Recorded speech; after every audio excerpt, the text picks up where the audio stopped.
Assalamualaikum warahmatullahi wabarakatuh. Hai Amorholic, menurut sejarah, Belanda pernah menjajah bangsa Indonesia kurang lebih sekitar 350 tahun lamanya. Di waktu yang selama itu, ternyata Belanda tidak hanya meninggalkan penderitaan dan kesengsaraan saja. Namun ada banyak bangunan peninggalan Belanda di Indonesia yang mempunyai nilai estetika tinggi. Di video kali ini, Amor Gallery akan membahas peninggalan Belanda yang ada di kota Kisaran. Sebelum melanjutkan tontonan Anda, jangan lupa subscribe dan klik tanda loncengnya.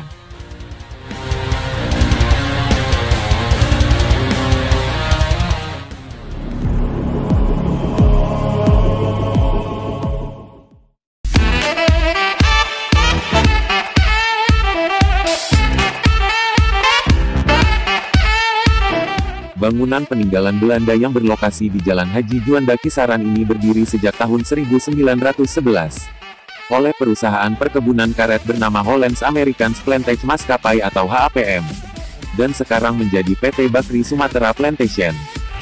Perusahaan ini merupakan salah satu perusahaan perkebunan tertua di Indonesia. Bangunan tua ini merupakan kantor yang biasa disebut kantor besar atau head office. Di sekitarnya terdapat juga gedung tua yang merupakan rumah dinas untuk direksi, manajer, asisten dan karyawan. Suasana di kawasan gedung tua ini sangat asri dan hening, dihiasi pohon-pohon beringin tua, dan masih terasa nuansa zaman dulunya, karena setiap sisi akan terlihat bangunan-bangunan tua yang bergaya Eropa. Dan perlu diketahui, bahwa bangunan ini menjadi salah satu saksi bisu kejayaan pemerintah Belanda ketika menjajah Indonesia.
Bakri Bunut Golf Club, merupakan salah satu lapangan golf tertua di Pulau Sumatera, yang dibangun pada zaman kolonial Belanda oleh perusahaan HAPM sekitar tahun 1920-an.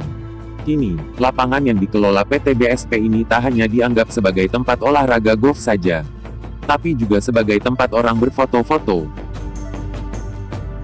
Lapangan golf ini mudah dijangkau, karena berada tepat di pinggir jalan lintas Sumatera di kawasan Kelurahan Bunut Kisaran.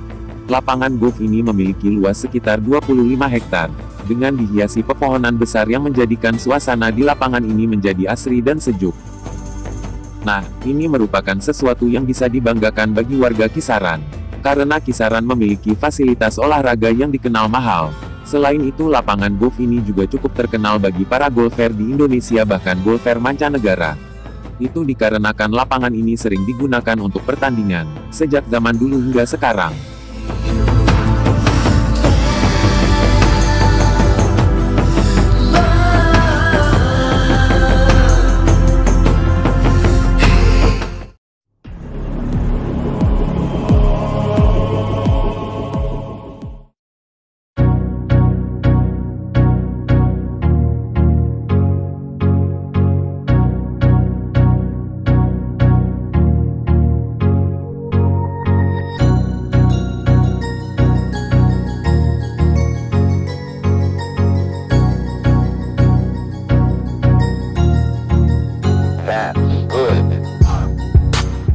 Gedung tua ini merupakan tempat pengolahan karet, yang dimiliki oleh PT BSP. Gedung ini juga peninggalan perusahaan Belanda, yaitu HAPM, yang terletak di Bunut.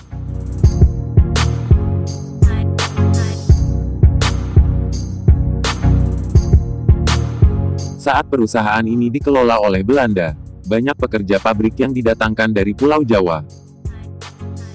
Getah yang ditampung dari tanaman rambung oleh pekerja perusahaan tersebut, akan dibawa ke pabrik ini dan diolah menjadi lateks yang berkualitas tinggi, dan diekspor ke luar negeri.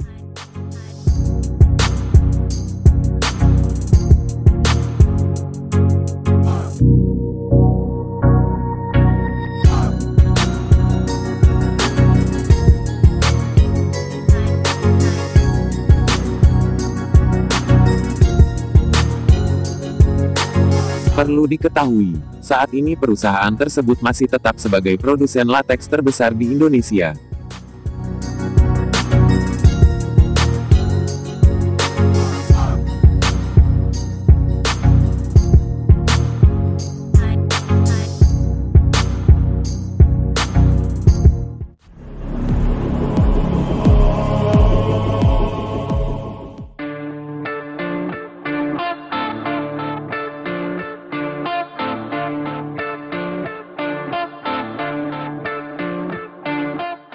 Sejarah mencatat, keberadaan Pos Indonesia begitu panjang.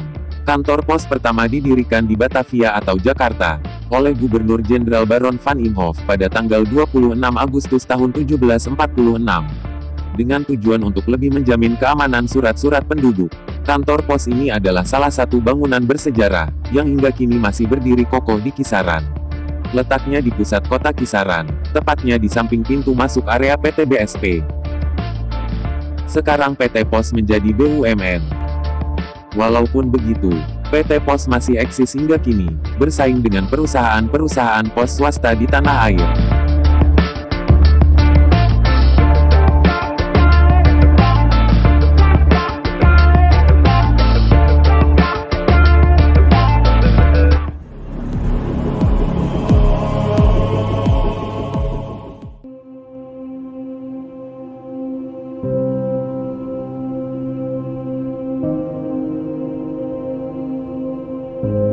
Rumah sakit ini dulunya bernama Rumah Sakit Katerina, milik Perkebunan Belanda Amerika yaitu HAPM, atau sering disebut HAPAM.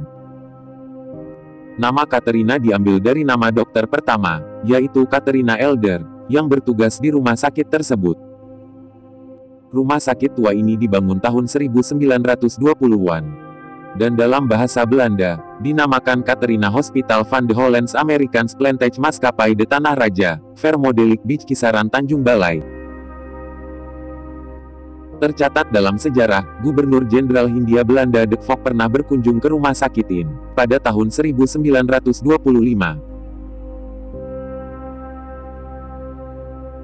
Rumah sakit tua ini berada dalam kawasan asri, tepat di pinggir Jalan Raya Kisaran menuju Mandoge.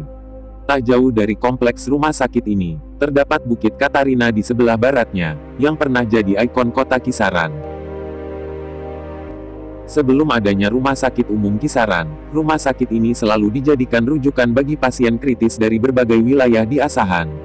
Sebagai rumah sakit peninggalan Belanda, fasilitas dan peralatan medis Katarina ketika itu memang relatif memadai. Oleh karenanya tidak heran kalau kemudian menjadi salah satu rumah sakit rujukan ketika itu. Rumah sakit ini kemudian diakuisisi oleh PT Bakri Sumatera Plantation. Dan sejak tahun 2015, Rumah Sakit Katerina berubah nama menjadi Rumah Sakit Umum Ibu Kartini.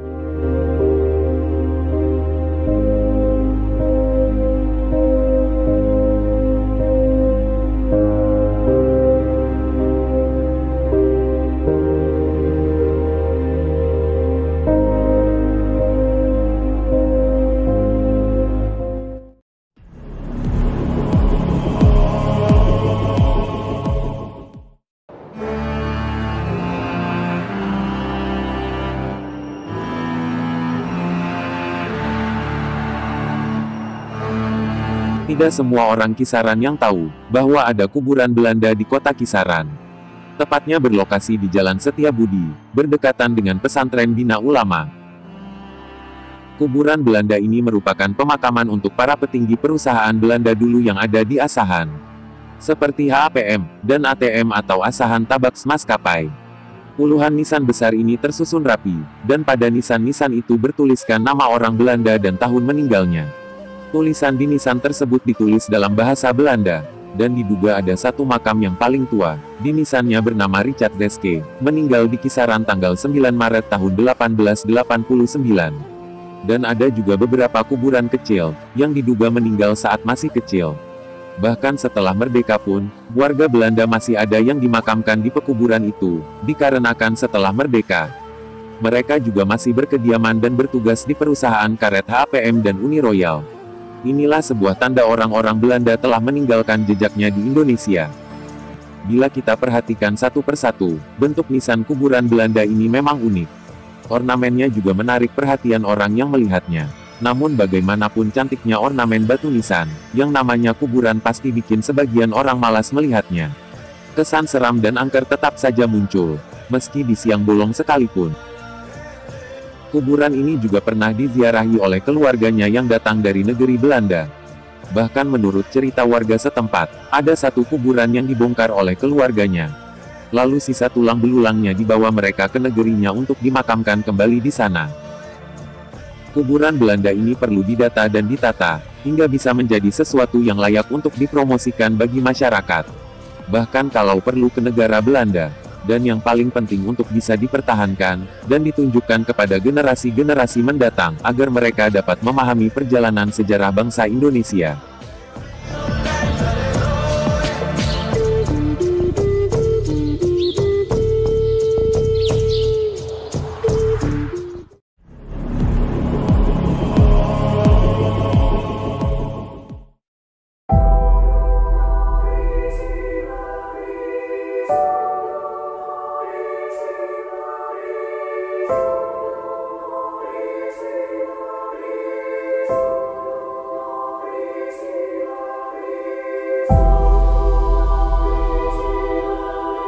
Gambaran keadaan kereta api di Indonesia pada masa zaman dulu perlu dilestarikan, sehingga generasi mendatang bisa menghayati betapa pentingnya pembangunan kereta api.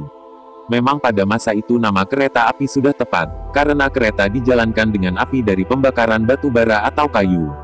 Sedangkan sekarang sudah memakai diesel atau listrik, sehingga lebih tepat kalau disebut kereta rel, artinya kereta yang berjalan di atas rel dengan diesel ataupun listrik. Informasi ini masih sangat langka.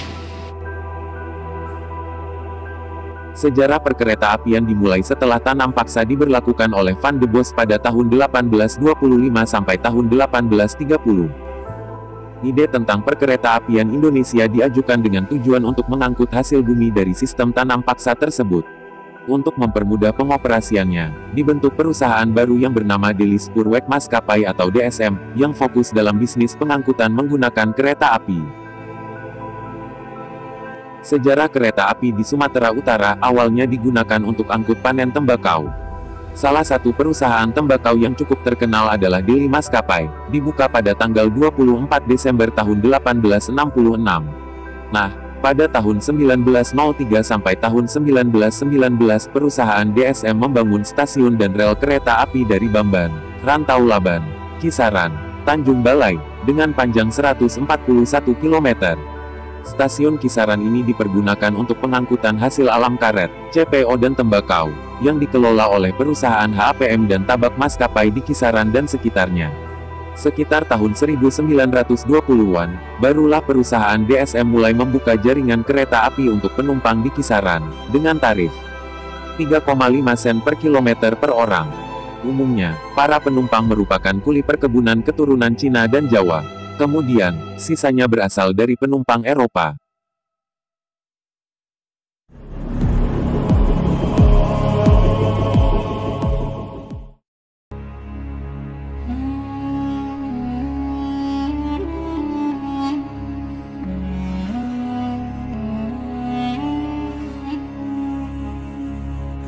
Karet atau rambung, adalah tanaman perkebunan tahunan, berupa pohon batang lurus.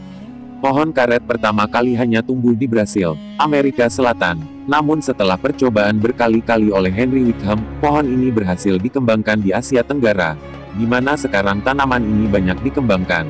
Sehingga sampai sekarang Asia merupakan sumber karet alami. Di Indonesia, Malaysia dan Singapura, tanaman karet mulai dicoba dibudidayakan pada tahun 1876. Tanaman karet pertama di Indonesia ditanam di Kebun Raya Bogor, dan Indonesia pun pernah menguasai produksi karet dunia. Tanaman karet mulai dikenal di Indonesia sejak zaman penjajahan Belanda. Tanaman karet dikembangkan menjadi tanaman perkebunan dan tersebar di beberapa daerah. Perusahaan Hollands Americans Plantage Maskapai atau HAPM, adalah perusahaan asing pertama yang mulai menanam karet di Indonesia pada tahun 1910. Yang kini perusahaan tersebut bernama PT Bakri Sumatera Plantation, setelah diakuisisi oleh Bakri Brothers. Perusahaan saat ini dalam siklus penanaman keempat. Penanaman kembali secara teratur dilakukan setelah pohon karet mencapai umur 25 tahun.